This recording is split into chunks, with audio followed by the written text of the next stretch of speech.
आज हम एक्सप्लेन करेंगे मार्वल्स की पहली मूवी कैप्टन अमेरिका के बारे में। फिल्म का सीन शुरू होता है एक बर्फ के मैदान में, जहां पे एक रूसी कंपनी के कुछ रिसर्चरों को बुलाया जाता है और उन्हें एक शिप में लेके जाया जाता है, जहां पर उन्हें एक शील्ड दिखाई देती है। इसके बाद बंदा कर्नल से बात करने की बात करता है। तभी मूवी टॉन्सबर्ग, नॉर्वे, मार्च 1942 में पास्ट में चली जाती है। तभी एक बंदा पुरानी बिल्डिंग में जाता है और वहां पे एक बंदे के आने की बात करता है। तभी वहां पे गेट तोड़कर एक बंदा आता है जिसका नाम होता है जॉन स्मिथ। जो ये बंदा होता है वो हाइड्रा का कमांडर होता है। तभी वो चर्च के फादर से बात करने लग जाता है और उसके बाद में एक ताबूत खोलता है और वहां पर एक चीज को ढूंढने लगता है। उसे वहां पर वो डुप्लीकेट चीज मिलती है।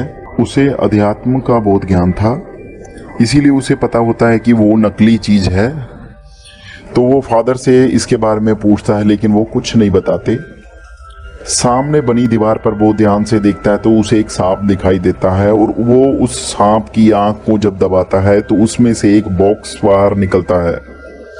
और जो वो बॉक्स निकलता है तब उसे वो खोल के देखता है, उसमें से एक नीली रोशनी निकलती है जिसका नाम टेसरेक्ट होता है।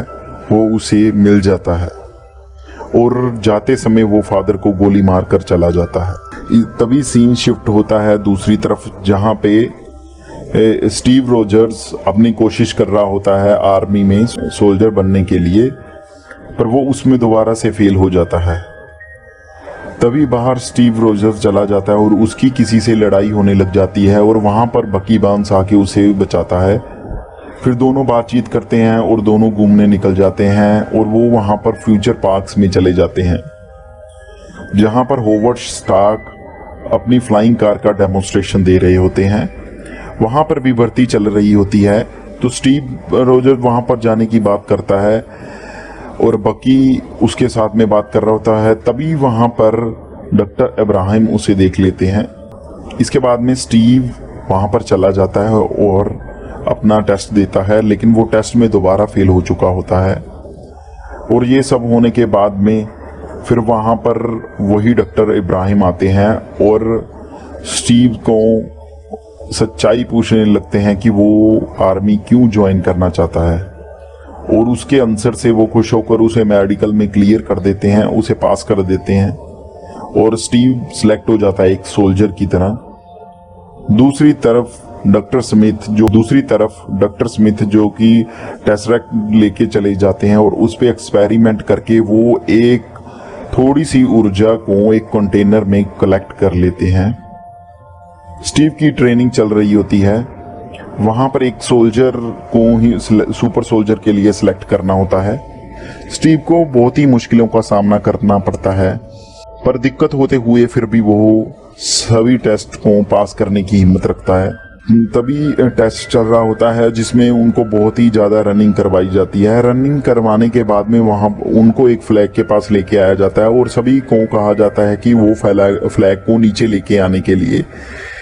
आज तक इस फ्लैग को कोई भी नीचे नहीं उतार पाया। बहुत लोग ट्राई करते हैं, लेकिन किसी से भी वो फ्लैग उस डंडे से नीचे नहीं उतरता। और इसके बाद में स्टीव आता है और स्टीव डंडे को नीचे गिरा देता है और फ्लैग लेके वहां पे कर्नल को दे देता है। नेक्स्ट डे ट्रेनिंग चल रही होती है और ट्रेनिंग के टाइम पे डॉक्टर इब्राहिम आते हैं और कर्नल से मिलते हैं और वो कर्नल को बोलते हैं कि वो स्टीव को सुपर सोल्जर सीरम के लिए सिलेक्ट कर रहे हैं। तब कर्नल उन्हें बताता है कि वो बहुत ज्यादा वीक है, उसके पास में एक स्ट्रॉन्ग कैंडिडेट है। तब वो कर्नल एक फेक बम लेके उन सब की तरफ फेंकता है और सभी वहां से भाग जाते हैं, बट स्टीव उसके ऊपर आ जाता है और इस टेस्ट में पास हो जाता है और डॉक्टर इब्राहिम उसे सेलेक्ट कर लेते हैं सुपर सोल्जर सीरम इंजेक्ट करने के लिए। और डॉक्टर स्मिथ के बारे में बताते हैं कि उन्होंने भी पहले एक्सपेरिमेंट के दौरान ये सीरम लिया था, बट उस टाइम पे ये अनकम्प्लीट था, जिसकी वजह से उसके बहुत सारे साइड इफेक्ट हुए हैं। दूसरी तरफ स्मिथ डॉक्टर इब्राहिम के सीरम को लेने के लिए एक बंदा भेजता है। Doctor Ibrahim super soldier experiment के लिए रेडी होते हैं और स्टीव को उसी समय लेके आया जाता है। स्टीव थोड़ा नर्वस हो रहा होता है, लेकिन पैगी के साथ में बातें करने के बाद में फिर उसे मशीन में लेटा दिया जाता है। इसके बाद सुपर सोल्जर सीरम स्टीव को इंजेक्ट किया जाता है। तभी ये ऑपरेशन स्टार्ट हो जाता है और मिस्टर स्टार्क एक्सपेरिमेंट को स्टार्ट करते हैं। स्टीव की बॉडी पे बीटा रेज छोड़ी जाती हैं, जो कि 0% से लेकर 100% तक कंप्लीट होने के बाद में सुपर सोल्जर सीरम का असर हो जाएगा। और इसके बाद में जब 100% हो जाता है तभी हमारा तैयार होता है हमारा सुपर सोल्जर कैप्टन अमेरिका। अभी स्टीव का ट्रांसफॉर्मेशन हो चुका था, जो कि पहले दुबला सा दिखाई देता था, अभी वो पूरी डोले शोले वाला एक हट्टा कट्टा नौजवान बन गया था। इसके बाद में हाइड्रा का बंदा वहां पे आ जाता है और वो ब्लास्ट करता है और एक सीरम का सैंपल लेके वहां से भाग जाता है। भागते समय वो वहां पे डॉक्टर इब्राहिम को गोली मार देता है। तभी स्टीव उसका पीछा करता है और सीरम लेने के लिए उसके पीछे जाता है। दोनों में हाथापाई होती है। हाथापाई होने के टाइम पे सीरम की शीशी टूट जाती है। ये सब देख के जब हाइड्रा का बंदा पकड़ा जाता है तो वो साइनाइड जहर खा के अपनी जान ले लेता है और जय हाइड्रा बोलता है। स्मिथ को मिलने कुछ कर्नल आते हैं जो अलग अलग कंट्री से होते हैं, जो कि हाइड्रा के मेंबर ही होते हैं। तो वो तीनों को अपनी न्यू गन से, जो कि एक टेसरेक्ट की एनर्जी से बनाई गई है, उससे वो उन्हें राख बना देता है, क्योंकि वो आगे चल के हाइड्रा का लीडर बनना चाहता था। स्टीव को स्टेज शो करवाए जाते हैं, क्योंकि कर्नल इस बात पे गुस्सा था, क्योंकि उसे एक बंदा नहीं, उसे पूरी आर्मी चाहिए थी।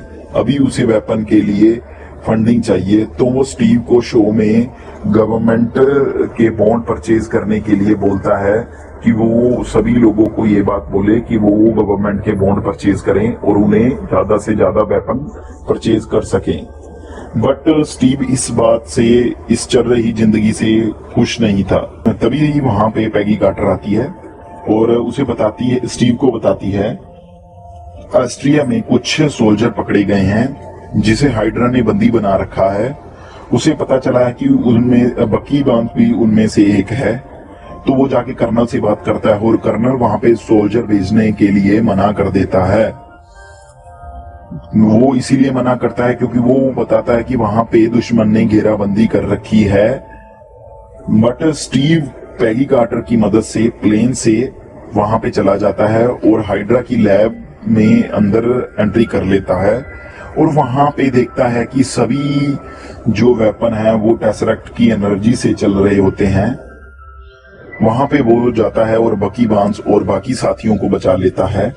तभी उसका सामना होता है मिस्टर स्मिथ से।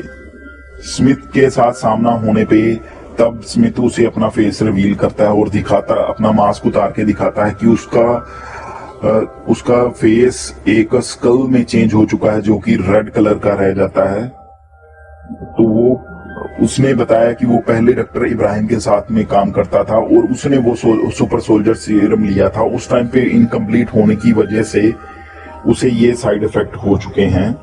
तभी स्मिथ वहां से भागता है और फैक्ट्री का सेल्फ डिस्ट्रक्शन मोड ऑन करता है और वहां से भाग के चला जाता है। बाकी सोल्जर को छुड़वाने के बाद में कर्नल बहुत खुश हो जाता है और इसके बाद स्टीव पैगी को बताता है कि वहां पर उसने मैप लगा हुआ देखा था। यहाँ पर उसे याद है कि हाइड्रा की लैब्स कहाँ पर है और अड्डे कहाँ पर हैं। स्टीव अपनी एक टीम बनाता है और इसके बाद में वो एक शील्ड लेने के लिए मिस्टर स्टार्क के पास जाता है और वहां पर उसे एक शील्ड पसंद आती है, जो कि एक वाइब्रेनियम की बनी होती है, जो कि मिस्टर स्टार्क बताते हैं कि जितनी उसके हाथ में है वही वाइब्रेनियम उनके पास में है। इसके बाद में स्टीव तैयार होता है और अपने बंदों को लेके, अपनी टीम को लेके हाइड्रा के अड्डों को तबाह करता है। कैप्टन अमेरिका और पैगी कार्टर एक दूसरे को पसंद करने लग गए थे। इसके बाद में वो डॉक्टर जोला की ट्रेन पे जाते हैं, जिसमें बहुत सारे हथियार लेके जा रहा था वो।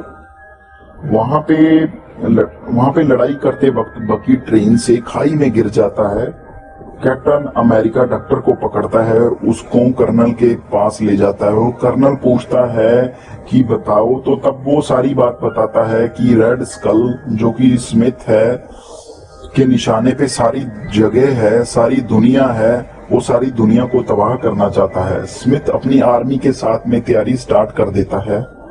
दूसरी तरफ मीटिंग में कर्नल बोलता है कि उनके पास में 24 घंटे हैं और इन 24 घंटों में हमें स्मिथ को मात देनी होगी, और वो स्मिथ की लोकेशन भी सभी को बताता है। कैप्टन अमेरिका निकल पड़ता है सभी लोकेशनों पर और अपनी फाइट स्टार्ट करता है स्मिथ के अगेंस्ट। स्मिथ के बंदे पकड़ के वो स्मिथ के पास लेके जाता है और तभी कैप्टन की टीम आ जाती है और सभी वो पकड़ लेती है। स्मिथ प्लेन से भागता है, वो अपने साथ में कुछ इंपॉर्टेंट वेपन और टेसरेक्ट को उठा के वहां से भाग जाता है। तभी कैप्टन उसका पीछा करता है और पैगी कार्टर की मदद से वो उस प्लेन में चढ़ जाता है। उस प्लेन में चढ़ने के बाद में कैप्टन अमेरिका की लड़ाई उसके बंदों से और स्मिथ से होती है, और स्मिथ के से लड़ाई के दौरान उससे शील्ड वो जाके उस मशीन पे लगती है जिस मशीन में टेसरेक्ट को रखा होता है, और वो टूट जाती है। उसके टूटने के बाद में स्मिथ उसको टेसरेक्ट को अपने हाथ में उठा लेता है, पर उसकी एनर्जी इतनी ज्यादा थी कि वो उसे हाथ में पकड़ नहीं पाया, और उस टेसरेक्ट के द्वारा बनाए गए एक पोर्टल में वो रेड स्कल स्मिथ चला जाता है और वो टेसरेक्ट प्लेन में ही गिर जाता है। पर इतनी ज्यादा एनर्जी होने की वजह से वो प्लेन में होल करके वो बाहर निकल जाता है, और इसके बाद में कैप्टन अमेरिका प्लेन को संभालने की कोशिश करता है, लेकिन वो सिटी की तरफ ही जा रहा था। तभी वो सिटी को बचाने के लिए, लोगों को बचाने के लिए वो अपनी जान की कुर्बानी देने के लिए राजी हो जाता है और उस प्लेन को आइस में क्रैश कर देता है और वो प्लेन आइस में कहीं दफन हो जाता है। इसके बाद में दूसरी तरफ दिखाते हैं कि सभी लोग विक्ट्री की सेलिब्रेशन कर रहे होते हैं। सभी लोग खुशियां मनाना शुरू कर देते हैं क्योंकि जर्मनी की हार हो चुकी होती है और वर्ल्ड वार खत्म हो चुका होता है। इसके बाद में दिखाते हैं मिस्टर स्टार्क को समंदर में वो टेसरेक्ट मिलता है और वो कैप्टन को सर्च करता रहता है, लेकिन उसे कैप्टन नहीं मिलता। तभी सीन शिफ्ट होता है आज की तरफ में। आज की तरफ में दिखाया जाता है कि कैप्टन अमेरिका की आंख खुलती है एक हॉस्पिटल में, और उस हॉस्पिटल में वो आसपास देखता है, सब आसपास का हॉस्पिटल सभी कमरा उसी के टाइम का शो किया होता है, क्योंकि कोई उसे बताना नहीं चाहता कि ये समय चेंज है। तो इसीलिए फिर वो आसपास देखता है और उसे एक रेडियो में कमेंट्री सुनाई दे रही होती है जिसमें कि एक मैच हो रहा होता है। तभी वो ध्यान देता है, उसे पता चलता है कि वो कहीं और है, क्योंकि ये रिकॉर्डिंग 1941 की थी, बट उसका एक्सीडेंट 1945 में हुआ था। तभी वो वहां से बाहर भाग जाता है और सिटी को देखता है जो कि टोटली चेंज हो चुकी होती है। इसके बाद उसके सामने निक फ्यूरी आता है। निक फ्यूरी आके कैप्टन को बोलता है कि वो उसे सब कुछ धीरे धीरे बताना चाहते थे, लेकिन वो इतना ज्यादा स्मार्ट है कि उसने सभी कुछ पहले ही समझ लिया है। तभी कैप्टन अपने मन में एक बात सोचता है कि उसका एक वादा था किसी के साथ डांस करने का, वो रह गया है। इसी के साथ में मूवी एंड हो जाती है। तभी इसके पोस्ट क्रेडिट सीन में दिखाते हैं कि कैप्टन अमेरिका को मिलने आता है निक फ्यूरी। निक फ्यूरी आके उसे अवेंजर टीम को ज्वाइन करने के लिए बोलता है, जिससे ये साबित होता है कि आगे जाके वो अवेंजर टीम को ज्वाइन करेगा। और इसी के साथ में हमारी ये फिल्म खत्म होती है। आपको कैसी लगी हमारी एक्सप्लेनेशन? अच्छी लगी है लाइक शेयर कमेंट कीजिए और सब्सक्राइब जरूर कीजिए हमारी नेक्स्ट एक्सप्लेनेशन के लिए। Thank you friends.